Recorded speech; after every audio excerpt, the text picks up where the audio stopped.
Bayangkan kamu berlayar melintasi samudra selama berbulan-bulan, meninggalkan rumah di Inggris menuju dunia baru yang hampir belum dipetakan.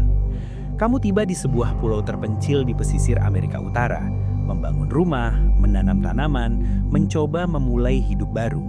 Lalu beberapa tahun kemudian, ketika kapal dari Inggris akhirnya kembali ke sana, semua orang hilang. Tidak ada mayat, tidak ada tanda pertempuran, tidak ada bangunan yang terbakar. Hanya satu petunjuk aneh yang terukir di kayu, Croatoan. Inilah misteri yang selama lebih dari 4 abad membuat sejarawan menggaruk kepala. Hilangnya Lost Colony of Roanoke. Sebelum lanjut ceritanya, jika kamu suka konten sejarah mendalam seperti ini, jangan lupa tekan tombol like dan subscribe, serta aktifkan lonceng notifikasinya. Karena di channel ini, kita tidak hanya menceritakan sejarah, namun kita akan menghidupkannya kembali. Tanpa berlama-lama, langsung saja lanjut ke ceritanya. Cerita ini dimulai pada akhir abad ke-16, ketika negara-negara Eropa sedang berlomba menjelajah dunia. Spanyol sudah lebih dulu kaya dari koloni di Amerika. Portugal menguasai jalur perdagangan laut. Sementara itu, Inggris tidak mau ketinggalan. Ratu Elizabeth pertama memberi izin kepada seorang bangsawan ambisius bernama Sir Walter Raleigh untuk mendirikan koloni Inggris pertama di Amerika Utara. Tahun 1584, Raleigh mengirim ekspedisi untuk mencari lokasi yang cocok. Para penjelajah akhirnya menemukan sebuah pulau indah di lepas pantai wilayah yang sekarang menjadi North Carolina. Pulau itu dikenal sebagai Roanoke Island. Daerahnya dipenuhi hutan lebat, sungai kecil, dan lahan yang tampak cocok untuk bertani. Dari kejauhan, tempat itu terlihat seperti lokasi sempurna untuk memulai koloni baru. Ekspedisi pertama kembali ke Inggris dengan cerita penuh harapan. Mereka menggambarkan tanah yang subur dan kemungkinan besar untuk masa depan Inggris di dunia baru. Mendengar kabar itu, Raleigh segera menyiapkan koloni permanen. Pada 1585, kelompok pertama sekitar 100 pria tiba di Roanoke untuk membangun pemukiman. Tapi kehidupan di sana ternyata jauh lebih keras dari yang mereka bayangkan. Persediaan makanan terbatas, hubungan dengan suku asli kadang tegang, dan mereka belum benar-benar siap hidup mandiri di tanah baru. Setelah hampir setahun kesulitan, koloni pertama akhirnya ditinggalkan. Para pemukim kembali ke Inggris bersama armada yang dipimpin oleh pelaut terkenal Francis Drake. Namun Raleigh tidak menyerah. Ia mencoba lagi 2 tahun kemudian. Dan kali ini ia mengirim sesuatu yang berbeda. Ia mengirim beberapa keluarga, bukan hanya tentara atau petualang. Ia ingin koloni yang benar-benar menjadi pemukiman permanen. Pada 1587, sekitar 115 orang berlayar menuju Roanoke di bawah kepemimpinan seorang seniman sekaligus pejabat koloni bernama John White. Di antara para pemukim itu ada perempuan dan anak-anak. Bahkan di koloni inilah seorang bayi bernama Virginia Dare lahir pada 18 Agustus 1887. Ia menjadi bayi Inggris pertama yang lahir di tanah Amerika. Saat itu semuanya tampak seperti awal yang menjanjikan. Tidak ada yang menyangka bahwa beberapa tahun kemudian, seluruh koloni ini akan lenyap tanpa jejak, meninggalkan salah satu misteri terbesar dalam sejarah Amerika.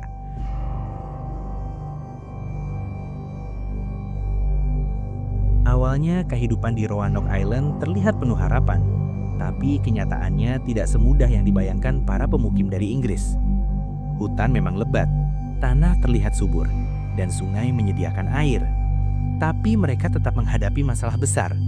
Persediaan makanan terbatas, cuaca yang tidak selalu bersahabat, dan hubungan yang tidak selalu mulus dengan suku-suku asli di sekitar wilayah itu. Pemimpin koloni saat itu, John White, segera menyadari bahwa mereka tidak punya cukup logistik untuk bertahan lama. Banyak peralatan rusak, persediaan makanan cepat menipis, dan mereka belum benar-benar memahami cara bertani di tanah baru itu. Beberapa pemukim bahkan mulai khawatir bahwa mereka mungkin tidak akan selamat jika bantuan dari Inggris tidak segera datang. Akhirnya, para pemukim meminta John White kembali ke Inggris untuk membawa bantuan, makanan, alat, dan lebih banyak orang. White sebenarnya ragu meninggalkan koloni itu, apalagi di sana ada putrinya sendiri dan cucunya yang baru lahir, Virginia Dare. Tapi pada akhirnya ia setuju. Pada akhir 1587, John White berlayar meninggalkan Roanoke menuju Inggris dengan janji sederhana kepada para pemukim. Ia akan kembali secepat mungkin. Masalahnya, keadaan di Eropa tiba-tiba berubah drastis. Tahun berikutnya, 1588, Inggris berada dalam ancaman besar dari Spanyol.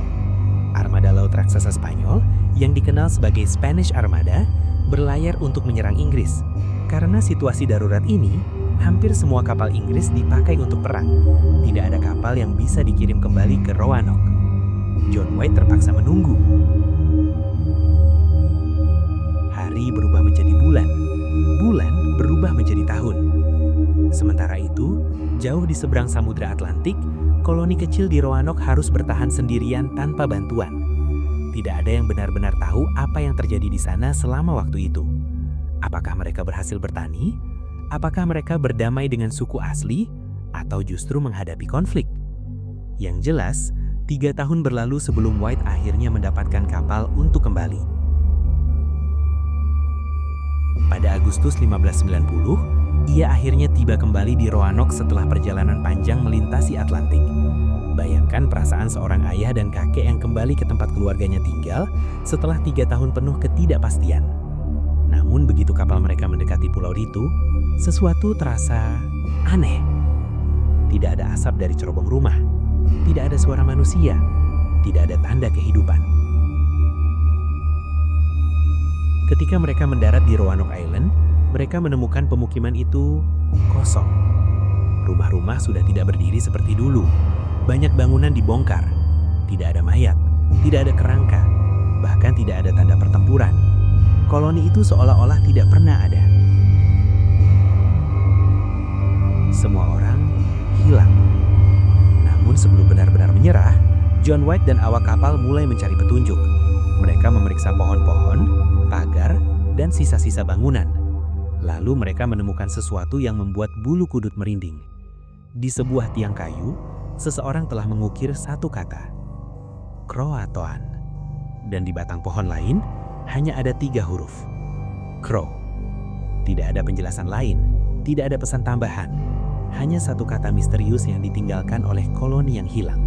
Sampai hari ini, kata itulah yang menjadi pusat dari salah satu misteri terbesar dalam sejarah kolonial Amerika. Saat John White melihat ukiran kata Croatoan di kayu itu pada Agustus 1590, pikirannya langsung dipenuhi berbagai kemungkinan. Kata itu sebenarnya bukan kata asing. Ia mengenal nama itu. Croatoan adalah nama sebuah pulau sekaligus nama suku asli yang tinggal di sana. Pulau itu berada tidak terlalu jauh dari Roanoke Island, kira-kira sekitar 80 km ke selatan, wilayah yang sekarang dikenal sebagai Hatteras Island. Menariknya, sebelum John White pergi ke Inggris pada 1587, para pemukim sebenarnya sudah membuat kesepakatan. Jika mereka terpaksa meninggalkan koloni karena bahaya, mereka harus mengukir tujuan mereka di suatu tempat agar White bisa menemukan mereka nanti. Jika mereka dipaksa pergi karena serangan atau bahaya besar, mereka bahkan diminta menambahkan tanda salib Malta sebagai peringatan. Tapi saat White memeriksa seluruh area koloni, ia tidak menemukan tanda salib itu. Artinya, setidaknya menurut petunjuk yang ada, para pemukim kemungkinan pergi dengan sukarela, bukan karena diserang secara tiba-tiba. Harapan kecil langsung muncul di benaknya. Mungkin mereka pindah ke Pulau Croatoan dan masih hidup di sana. White ingin segera berlayar ke sana untuk mencari mereka. Tapi sayangnya nasib kembali tidak berpihak. Cuaca di pesisir North Carolina saat itu sangat buruk. Badai besar mulai datang dari arah Samudra Atlantik dan kapten kapal menolak mengambil resiko berlayar lebih jauh. Dengan berat hati, John White terpaksa meninggalkan Roanoke lagi, tanpa pernah mengetahui nasib pasti putrinya, cucunya Virginia Dare, dan lebih dari 100 pemukim lainnya. Ia kembali ke Inggris dengan satu misteri besar yang belum terjawab. Dan sejak saat itu, kisah Lost Colony of Roanoke mulai berubah menjadi legenda. Selama berabad-abad berikutnya, para sejarawan mencoba menjelaskan apa yang sebenarnya terjadi pada koloni itu. Ada beberapa teori yang cukup masuk akal. Teori pertama mengatakan bahwa para pemukim kemungkinan bergabung dengan suku Kroatoan. Suku ini dikenal relatif ramah terhadap orang Inggris. Jika persediaan makanan di Roanoke menipis, pindah dan hidup bersama suku lokal bisa menjadi cara terbaik untuk bertahan hidup. Bahkan beberapa penjelajah Inggris pada awal 1600 melaporkan bertemu suku asli yang memiliki mata abu-abu dan cerita tentang nenek moyang dari Inggris. Teori kedua lebih suram. Beberapa sejarawan percaya koloni itu mungkin diserang oleh suku lain yang bermusuhan. Pada masa itu, hubungan antara pemukim Eropa dan berbagai suku asli di wilayah pesisir seringkali tegang. Ada juga teori bahwa para pemukim mencoba berlayar sendiri kembali ke Inggris menggunakan perahu kecil, sebuah keputusan yang mungkin berakhir tragis di tengah luasnya Atlantik. Namun ada satu hal yang membuat misteri ini begitu aneh. Tidak ada bukti pasti. Tidak ada makam massal. Tidak ada reruntuhan pertempuran besar. Tidak ada catatan pasti tentang nasib mereka. Koloni itu seolah-olah menghilang begitu saja dari sejarah. Namun justru karena misteri itulah, kisah Lost Colony of Roanoke terus hidup selama lebih dari 400 tahun. Dan sampai sekarang, para arkeolog masih mencari jawaban yang mungkin terkubur di bawah tanah atau tersimpan dalam cerita suku-suku lokal. Setelah John White meninggalkan Roanoke Island pada tahun 1590, kisah tentang koloni yang hilang itu tidak langsung menjadi legenda seperti sekarang. Pada awalnya, di Inggris, berita itu justru tenggelam di tengah berbagai masalah lain. Perang, politik, dan eksplorasi dunia baru. Koloni Roanoke dianggap sebagai proyek yang gagal, sesuatu yang memalukan bagi ambisi kolonial Inggris saat itu. Namun seiring waktu, kisah ini justru semakin menarik perhatian. Bayangkan saja, lebih dari 100 orang pemukim, termasuk perempuan dan anak-anak, hilang tanpa jejak di benua yang luas. Tidak ada laporan pasti tentang pembantaian, tidak ada kapal karam yang ditemukan.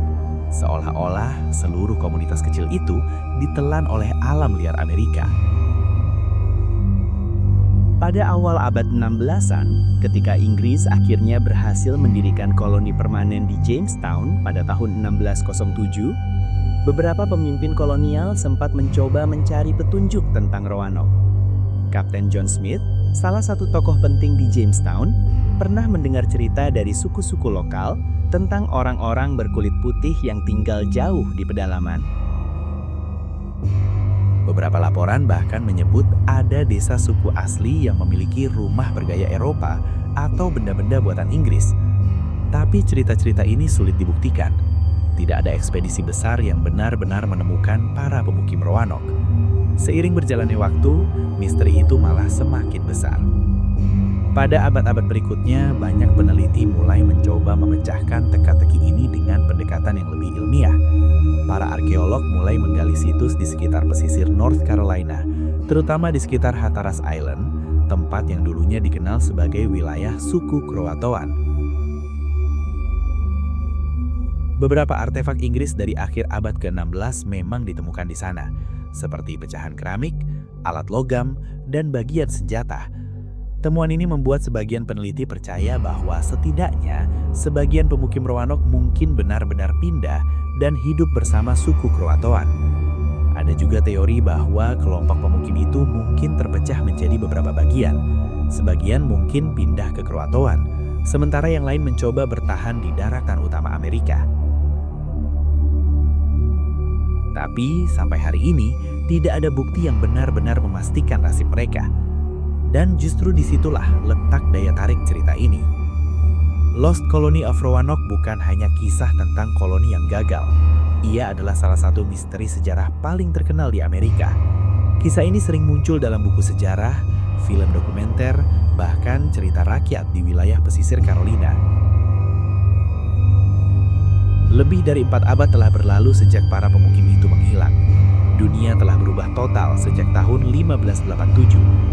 Kota-kota besar berdiri di seluruh Amerika, teknologi berkembang pesat, dan manusia bahkan sudah menjelajah luar angkasa.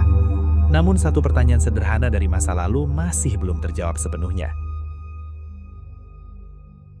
Apa yang sebenarnya terjadi pada koloni Roanoke? Apakah mereka berhasil bertahan hidup dengan bergabung bersama suku asli? Apakah mereka mencoba pergi dan tersesat di alam liar? Ataukah ada tragedi yang tidak pernah tercatat oleh sejarah? Kadang-kadang sejarah tidak memberi kita jawaban yang jelas. Kadang ia hanya meninggalkan potongan-potongan cerita, cukup untuk membuat kita terus bertanya. Dan mungkin justru karena misteri itu belum terpecahkan, kisah Roanoke tetap hidup sampai sekarang. Kalau menurut kamu, teori mana yang paling masuk akal tentang hilangnya koloni ini? Apakah mereka bergabung dengan suku Kroatoan, atau ada sesuatu yang jauh lebih misterius terjadi di sana? Tulis pendapatmu di kolom komentar. Kalau kamu suka cerita sejarah penuh misteri seperti ini, jangan lupa like, subscribe, dan share supaya lebih banyak orang bisa ikut menyelami kisah-kisah aneh dari masa lalu. Karena kadang, sejarah tidak hanya tentang apa yang kita ketahui, tapi juga tentang apa yang masih belum kita pahami sampai hari ini.